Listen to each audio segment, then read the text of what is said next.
Hey everyone, welcome to this episode of the Dialogue Podcast. This week we're talking about how to have healthy discourse on tough topics, especially this being a political season, an election year. That can be hard to do, so how do we navigate this in a healthy way? Hope this conversation is as good for you as it was for us. All right, Greg Ford. Shaylyn Ford. Welcome to this episode. Before we go any further, I would just like to address the elephant directly outside the room, which is the massive bobcat and drill and whatever else they're doing. What Bobcat, is that thing? as in not the actual animal, Not but the construction equipment. Correct. That's what's going on outside.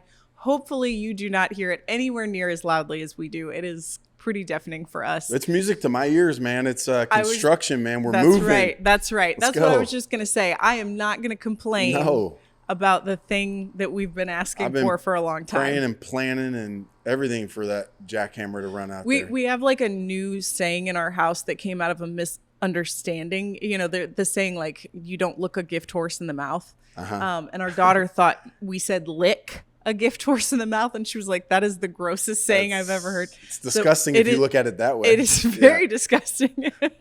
So we like explained the history of the saying, but then now we say don't lick a gift horse. So I am not going to lick this gift horse in the mouth. Or lick it in the mouth. Either one. I'm just excited about it. Hey, by the way, one of my favorite things about you, this is a little thing. I mean, I've got a lot of favorite things, but one of them is how you will give credit to like the next generation for something people said years ago. So you'll say like the kids are saying, what's good for the goose is also good for the gander or something like that, right? And like, I don't think kids say that. You're like, no. But you're always saying that. Clearly they don't. You're not saying like our kids, you're saying like the next generation. You're like the kids say, golly gee willikers, you know, or something. I just like to pretend like I'm so old that the next generation are the people from like 75 years ago that were, you know, it's one of my favorites though. And Ella's always like 1952.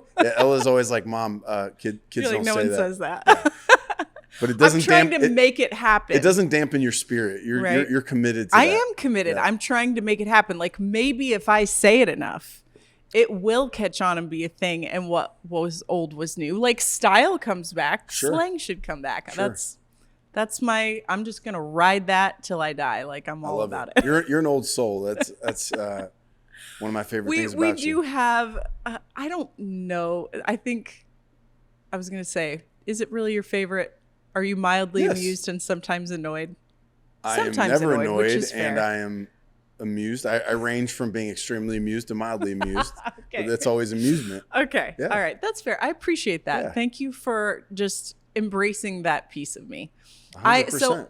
I did spend a lot of time when I was growing up around older generations, and which at that time would have been a lot of like Korean War to World War II age people, right? And so, you know, my mom always took us to nursing homes to visit with people. My grandparents would take me to like, you know, the local VFW or like those types of things. So I spent so much time around those people. And I think that's part of why some of those things just like picked up and stuck for me. You know, what's funny is I remember when you won one of the pageants you won, I think it was the Mrs. Ohio, and you would go do these different events and stuff. And I remember you came back from like, it was like a local VFW, or it was like a Moose Lodge or something like that. And it was basically like like a bunch of like elderly war veterans and stuff like that. And like you came home like on cloud glowing. 9. Like you were actually in a better mood than when you actually won the pageant. That's hysterical. was that is the truth. I can vouch for you. Yeah. I don't know, man. I just love them. They have a place in my heart. But it is funny because back like when you and I were doing youth ministry, when we first got married, you know, we're in our early 20s and like, I didn't realize, I guess, how out of the norm some of the sayings that I would use were. Yeah. And the kids would make fun of me all the time and be like, what does that mean? Like, what did you just say? You know? And I'm like, I didn't realize that was so, like the proof is in the pudding. They thought that was the funniest thing they'd ever heard. But I actually get that from my friends some too. Like they kind of razz me and tease me every once in a while for those sayings. So. You know what? Don't shy away, man. Embrace it. I'm going to pound it. Absolutely. did. See, I like your resolve there. There's a lot of energy behind that. Yep. I'm here to fan that flame. I appreciate you. You got it. All right. Moving forward, let's get into some real meat and potatoes here. All right. Let's do it. So I have a topic for you today that I think is really relevant. Number one, all the time, but especially during the season that we're in right now. It's 2024. We're in the middle of an election cycle, a presidential election cycle, which is obviously like everything is heightened every 4 years during that time frame. But people are having a lot of discourse, and sometimes they're having a lot of disagreement within that discourse. And so how do we approach how we have these kinds of conversations as a Christian, as a Christ follower?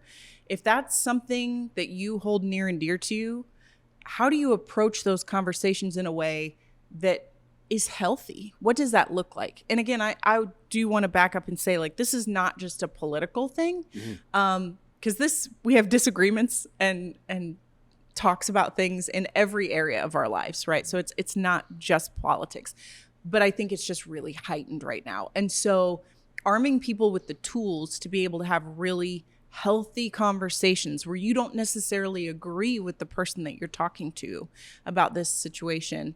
How do we do that? Yeah, so I'll get us going with some thoughts, and then I'd love to hear your reactions or things you would have to add to it. I guess I give a disclaimer on the front end. I'll probably refer back to a message that I taught at ONE.CHURCH. We actually talked about it on another podcast a little bit. It's the one about judge not lest you be judged and all of that. So I want to actually mention a couple things about that. So I apologize if this is overly redundant. If it's like, hey, I've heard, you've talked about some of this before. I was at this church that Sunday. I heard this other podcast. So apologies there. But I think it's about as helpful of a biblical text as we can find. And frankly, I think even if you're not a big Bible person, I think there's some great wisdom in it.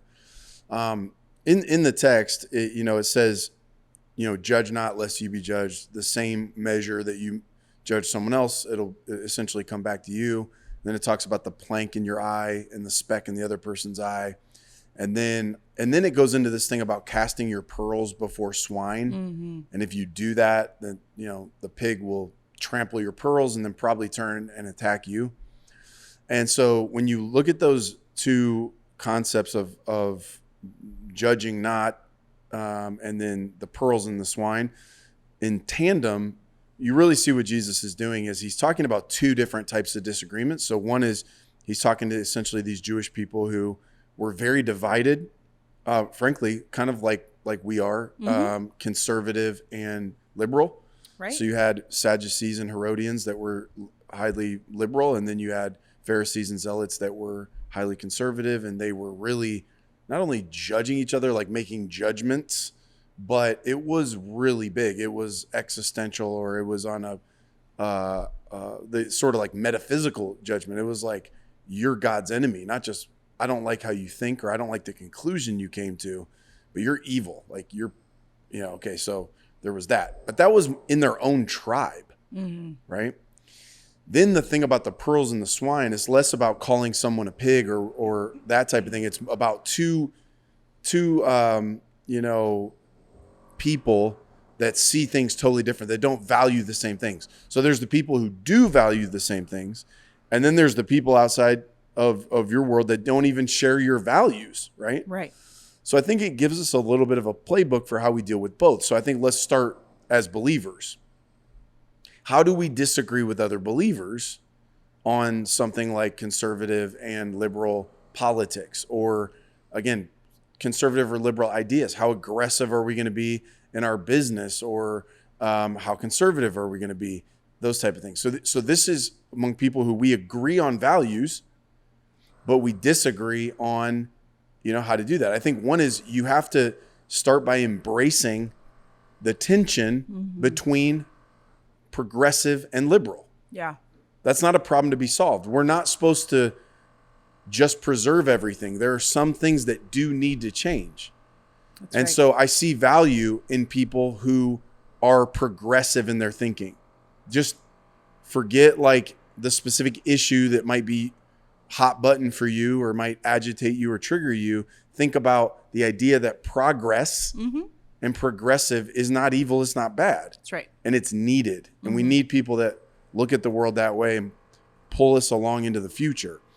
Also, conservative is valuable. There are values in conserving and preserving things. If we're not careful, we'll blow stuff up and we'll look back and we'll go, man, we should have never blown that up. That's right. So the value is in the tension. And so that means that I need to sit and I know maybe where I might tend to lean or where my brain naturally goes or where my, what I was taught, the nurture that I came up in, this is kind of how we think. But I have to sort of step outside of all that and see the value in that wrestling match and not see it as necessarily winners and losers, us versus them. It's something that we together need to wrestle through and go, what is right for today? Right. I was just going to say, I think for some people, it can be hard to think about that in such grand terms and come to peace with it. But if you boil it down to a simpler thing, instead of it being parties and half the country, think about it just in the context of a relationship. Like if you and I, one of us is a spender, one of us is a saver. Yes. I mean, I know that's such a simple comparison, but in essence, in a lot of ways, it is same pattern. It's the same type same thought process. That's right. It's the same pattern and thought process. And so it's like, well, neither one of us should quote unquote win out all the time. Like there are times that we should save, we should conserve, we should be, fiscally responsible on things and make sure we have a cushion and whatever. And then there are other times that it's like, yeah, but if you only live like that, we won't go make the memories on a vacation, or we won't make this upgrade to our home, or we won't do these other, like there are times when the spender should be, taking the lead and when the saver should be taking the lead. And it's all about that balance and the tension between. And I think at the heart of most things political, that is what it comes back to, is like you said, we need progress and we need people holding on to, hey, this is our foundation. Let's not stray too far from it. And how do we work together to integrate those things and to have a healthy balance where the tension balances us out, not one person just completely dominates the other. I think it's a great example of the saver spender. I think that's a great example because our best decisions will be made when we're not defensive about our position, but we come together and we really open up our mind and we really listen well. And we put all the data on the table and we go, what's the right decision for today? Wrestle with the issue instead of wrestle the person, which I think is the other big piece of that, right? Is that we tend to absolutely demonize whoever is on the other side, make them my enemy, instead of going, no, this is my, whether it's my fellow follower of Christ, or whether it's my fellow American or whatever, like they are not in opposition to me. We may be on opposite sides of an issue, but we are both fighting for the same thing, which is what we think is best for this entity that we care about. So let's come to the table with an open heart and an open mind and discuss the issue at hand instead of making you the issue. The issue is the issue. Yeah. I think the other thing with that is, if we look again, we're starting with one category, which is, people who share values and how they would disagree, right? I think like when you think about the progress of thinking, like thinking on a higher level, or like better and better, more mature thinking over time tends to embrace complexity, which I think creates more graciousness. Yeah. So like, for example, when even like children, like when they're first learning to think, right? You're teaching them very fundamental things about right and wrong. A lot of the cartoons, okay, they don't have complex characters. You got a villain and a hero, and it's teaching you some of those fundamentals, right? Of just like everything's binary, and yet as you get older, you understand that it's not that simple, right? That there's a lot more complexity to it. I think the more you read, the more that you have a diverse group of relationships, the better you listen, the more you travel, the more that you're exposed to in the world, it opens your mind up to things beyond just heroes and villains. You start to, you learn that, hey, there's somebody that did a bad thing, but they weren't a bad person. Or again, you see far beyond just that very simple, concrete, binary sort of way of thinking. And so I think another key in this whole thing is listening well and really, really, really getting good at listening. And I think especially when tensions are high, you know, people don't listen well. They've got their point. They're already locked in on it. They're not really listening. And I think the whole thing about the judge not, lest you be judged, and the plank and the speck, is Jesus is talking about people who actually share values, because he uses the term adelphos, which is where we get Philadelphia, brotherly love. So like in some versions of the Bible, it'll say the speck in your friend's eye, but some will say the speck in your brother's eye. So he's talking about people that actually, you know, are brothers and sisters, people that, whether in the same family, the same church, or the same we're on the same team community, in some we're way. on the same team. We agree on values, but we might see things very, very differently. Instead of, you know, demonizing that other person or judging them in a sense that is putting them in an evil category, or maybe even unfriending, canceling, cutting them out of your life, to get to a place where you listen. And I think the wiser we get, the smarter we get over time, the more we're exposed, the more we really do start to understand complexity. That doesn't mean that we don't have strong opinions or we don't come to conclusions. It means we see how someone else came to their conclusion. That's right. Which is why we don't feel a need to necessarily draw lines in the sand, that, you know, we can be receptive and be gracious. Yeah. I think the other thing to keep in mind with related to all that is you got to understand what's going on around you. Billions of dollars will be spent on a binary, zero-sum game decision that will be made in an election. They're throwing the kitchen sink at us. How do they get people to vote? Well, the way you get people to vote is you start with their fears. You try to get them as afraid as you can of the other person. If you vote for that person, okay, then we're all going down. Right. And it's your worst nightmare come true. And if you vote for this person, you're going to have more. Life's going to be better. Okay. They're going to fulfill you. You're going to be fulfilled and safe. That person, you're going to be insecure, unsecure, unsafe, and unfulfilled. That's okay. Right. It's just going to go worse. Yeah. I mean, that's not rocket science, dude. That is how you do it. And so then what do? You got to take the stakes as high as possible, because people who are apathetic don't go to the polls. So I need you to be really scared or really hopeful, or a combination of both. I've got to get your adrenaline shooting off somehow. So how do you do that? Well, you got to take the stakes into not just like about, things like interest rates or whatever, although those are very real things. Right. It's not just an interest rate thing. This is a good and evil thing. This is way higher than that. And it also has these implications, like, again, very, here and now, everyday struggles. So we're going to take an everyday struggle, but we're going to ratchet it up to the scariest thing you can possibly imagine, and all of that. So I think with all of that, you just understand that is in other people's best interest to inflame that in you. Yeah. It's unbelievably predictable. It happens every 4 years. It does. And every 4 years. And now with the advent of everything that's happened, especially over the last couple decades, with the just universality of like social media and those kind of things, that is a whole new playing field. Oh my gosh. That is so much more intentional and pinpointed. Texts. I'm getting texts I didn't know I signed up for.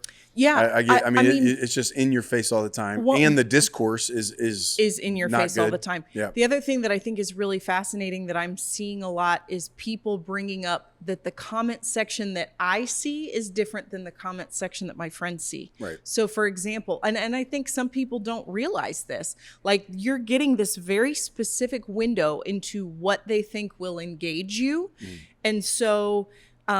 You will see a very specific type of post, and you will see only a specific section of the comment section, and it will create this like insular bubble around you to where you're really believing certain things about the people around you, where I can hold my hand right here and I can look at the same post from say, call it a news outlet, and I can look at the comment section and I think, man, I'm seeing kind of a pretty like common theme here that most people think this about this. This person sitting next to me is holding their phone looking at the same article with the same comment section open, and they're seeing a completely different set of comments because they've been filtered out. I think we have to be really aware of how advanced the machine is, so to speak, of creating that tension so that you have the opportunity to think autonomously and really make wise decisions, not based on what feelings are trying to be inflamed in you. Yeah.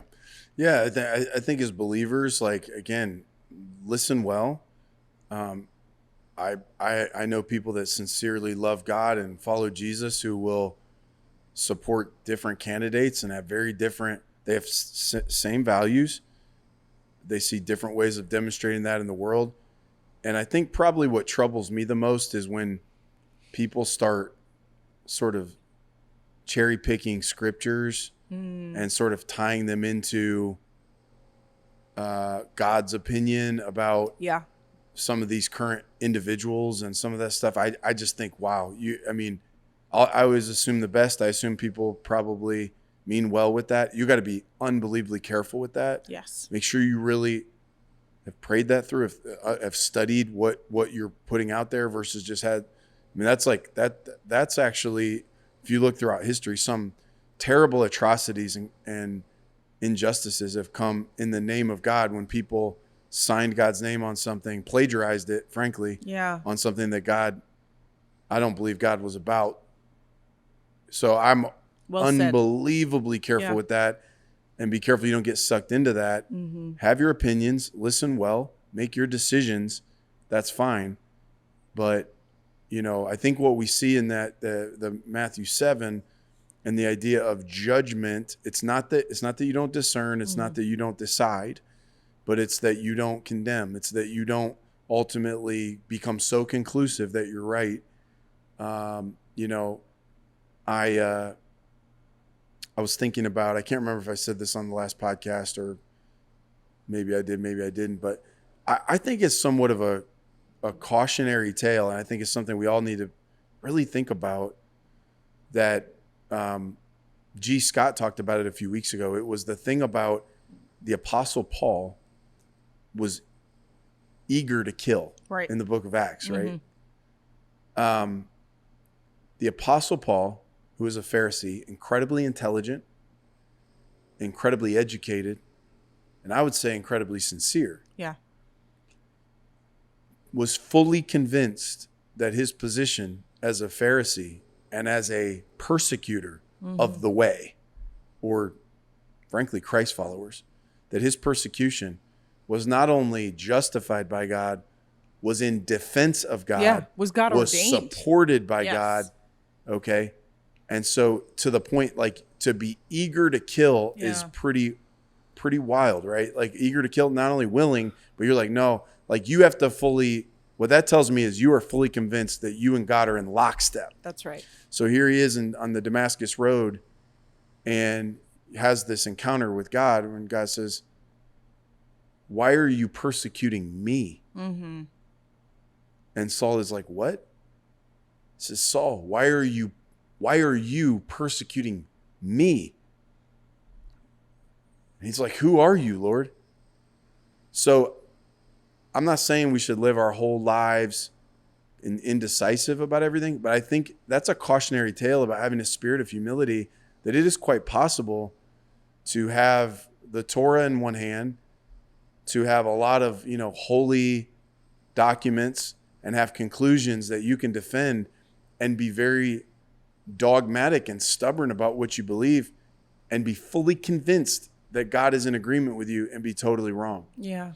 And I think the action item out of that is a sense of humility, is seeking God, and is doing what Jesus said, which is not taking condemnation into our own hands and ultimately leaving that to him. I think when you do that, it sort of lowers the stakes a little bit. I think it takes a little bit of the intensity out of the conversation to where I can listen and go, you know what? Yep. I hear you. I see how you got to your position. I don't condemn you. I don't necessarily agree with you. Mm-hmm. But you know what? You might be right. I don't know. But this is what I think. And then you go make your decision. That's a whole different tone. That's a whole different culture than the one that's drawn hard lines in the sand and put good on one side and evil on the other side, and good just happens to be on the side I'm in. And dude, I mean, I can jump on either side of the argument and understand it and defend it. I just think I really think that's kind of what Jesus was trying to get across in that text. Of course, then he talks about the other side, which is the casting your pearls before swine, and the idea of people who do not share your values. That's the whole thing with the swine is he's throwing pearls. It's not like he's trying to degrade people, calling them pigs. He's just said not to condemn. And the whole Sermon on the Mount is not about tearing others down, right? It's about quite the opposite. He was using it as hyperbole to show some like one segment of the population that sees things and holds things so dearly one way, and then a completely different creature basically is what he's saying. He's like, this is just someone that is nothing like you, and so the things that they're going to value are going to be nothing like what you value. And these pearls to you are priceless.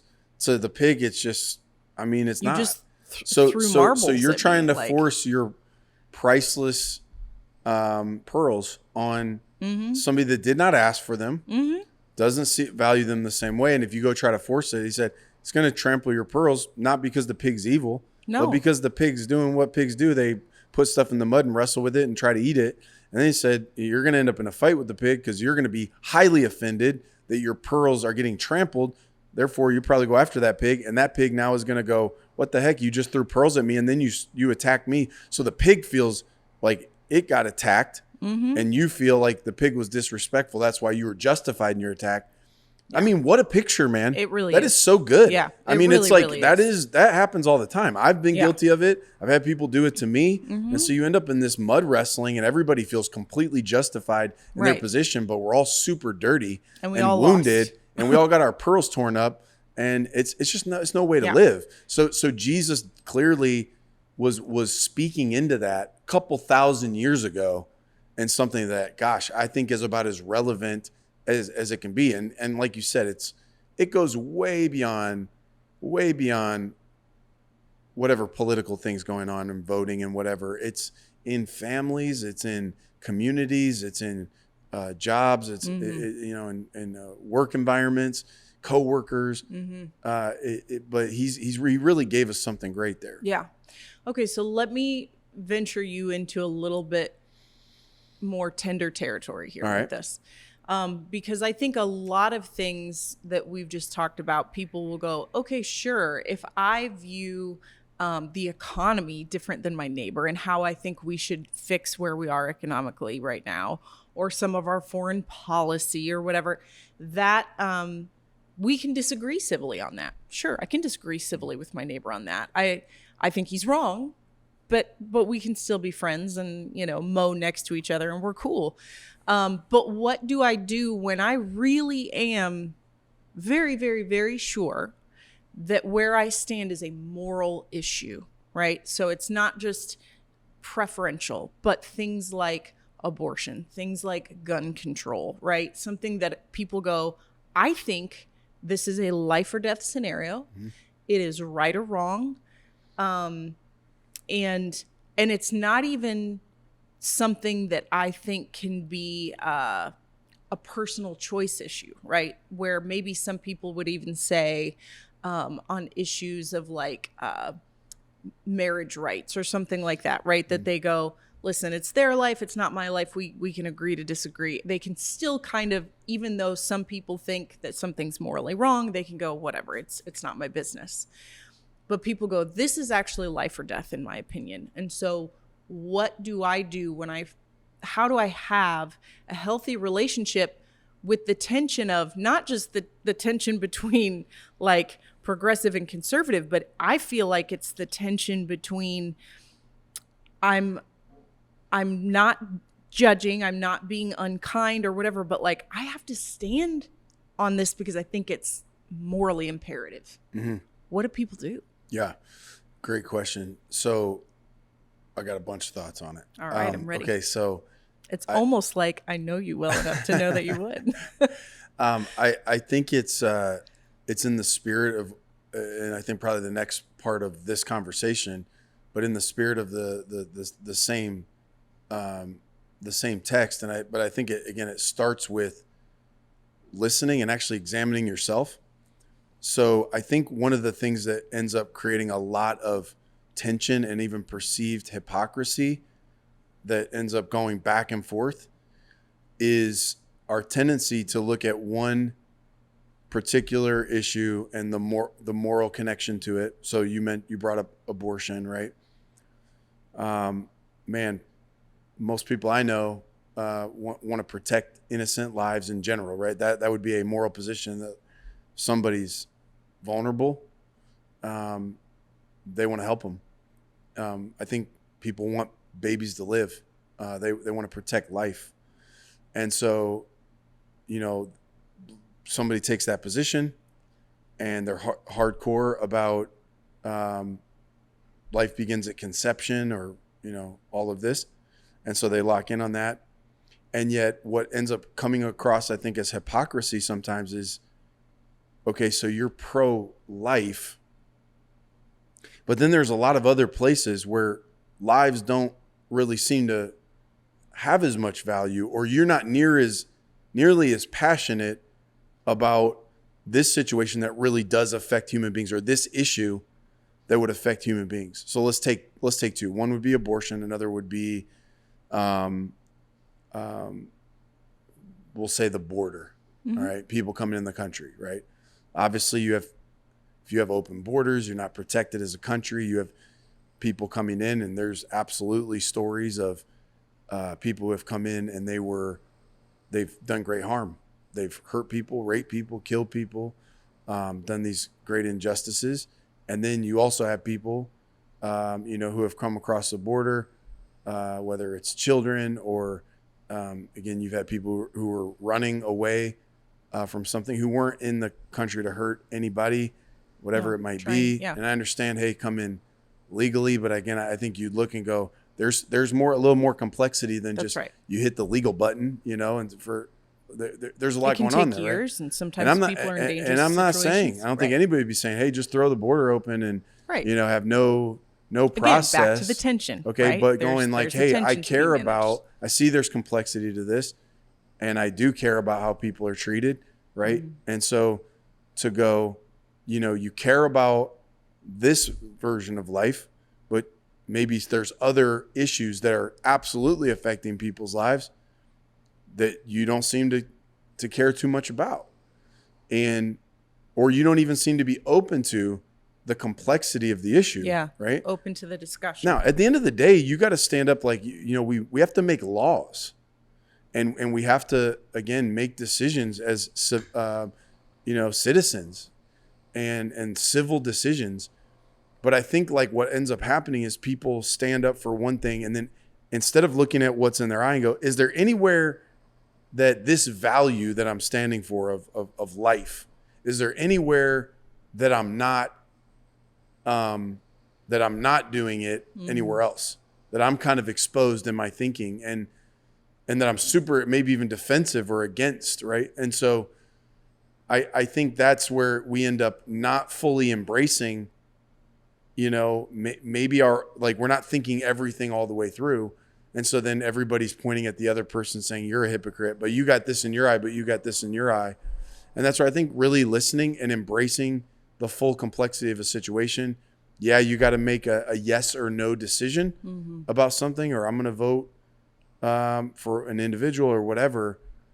But I think to try to look at all of those issues in their complexity, I don't think we do that very well. I don't think people tend to do that. I think in a partisan world, we tend to go, okay, if you're on this side, I can predict accurately how you're going to feel about 10 different issues. And it's almost like a human being can't go, you know what, I think progressive over here and I think conservative over here. And to be able to do it's like everybody wants to lock you into, like, if you agree on this, therefore you have to agree on this, and this. or that again, it's this really simple answer instead of viewing the complexity of the full thing. Yeah. And so I think when you put all of it on the table, right?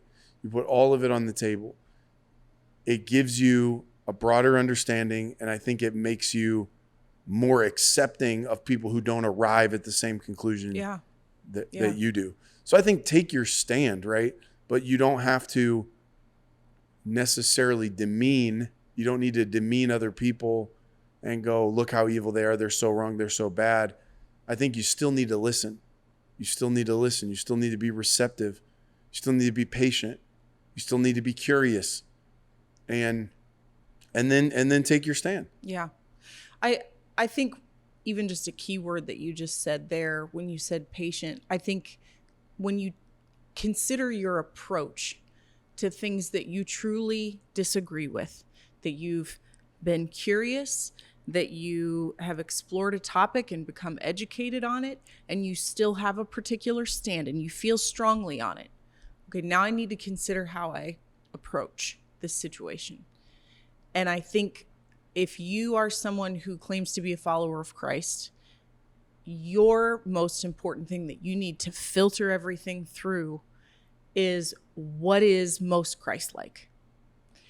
And I think what we do sometimes, when you talked about cherry picking earlier, we don't just cherry pick scripture, we cherry pick his approach, right? So they're like, I'm going to go in and throw the tables over. Like, it's okay. Well, come back to context, or I'm going to speak like he did to the Pharisees and call people names and whatever, come back to context.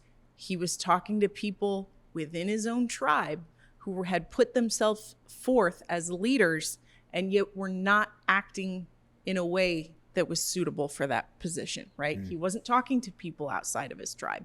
So don't think that that's apples to how you should approach people that are on the opposite side of things from you.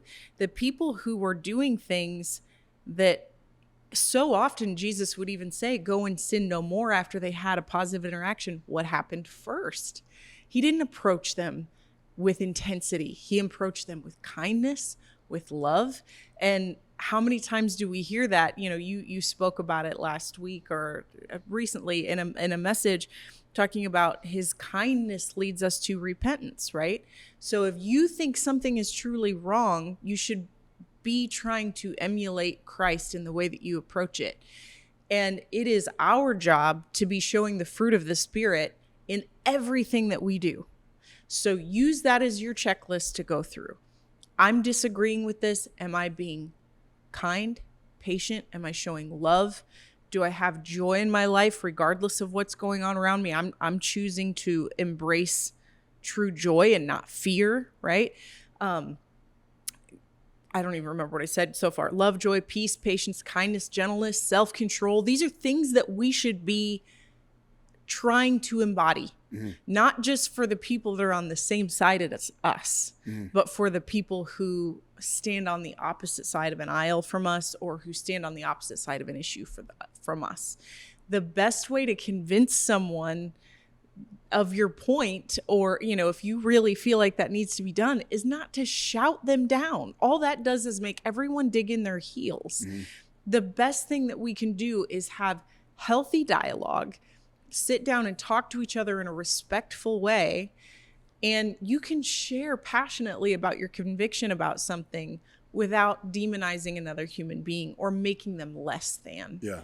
I think that's my final thought on this, is the dehumanizing that we do. And I think that's just the worst part. Go ahead. Sorry. No, I was just going to say, I think that's the worst part that comes out of all of this, is we stop looking at each other as full human beings and we start looking at each other as things. As a profile or a category or whatever. A stereotype, something to be taken down. So this is just something I try to do. I guess I would offer it as advice to folks who are really trying to have a good, clear head, good, clear eye, good, clear heart in these times and these types of situations. You think about a mental and emotional diet. So if I think of an actual diet, right, it's whatever I eat, I ingest, I digest, and it becomes me, right? You are what you eat. We're drinking water that's going into our system. It's now actually in our body. Food breaks down and it literally becomes us.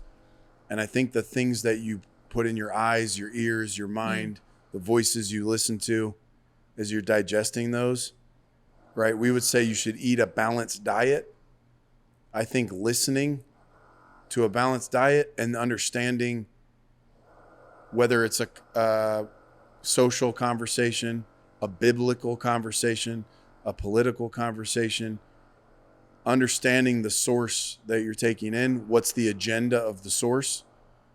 And if I just go feed my mind on one specific news outlet, and I go to this one to get my talking points, and I go to this one to get ticked off, and that's all I'm listening to, and I'm listening to people who have an agenda or people who are making this stuff oversimplified or whatever, well, that's what you're putting in your mind. That's what you're going to become. That's what you're going to digest.